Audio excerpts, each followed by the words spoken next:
Welcome back to my channel. চলে এলাম আবার একটি নতুন ভিডিও নিয়ে। তোমরা সবাই কেমন আছো? আশা করি অনেক অনেক ভালো আছো। ডালিম গাছে অনেকবার ফুল হয়েছে, কিন্তু একবারও ফল হয়নি। এই ফুলগুলো ঝরে গিয়েছিল। আর লটকা গাছে কত সুন্দর লটকা ফুলেছে, আর লটকা মাখা খেতে আমার খুব ভালো লাগে।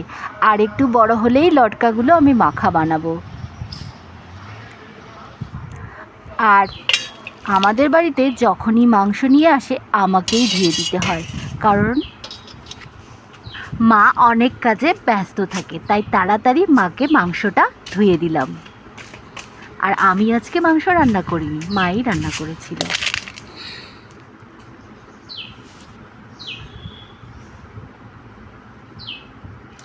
মা এদিকে চাল ধুয়ে নিয়েছিল,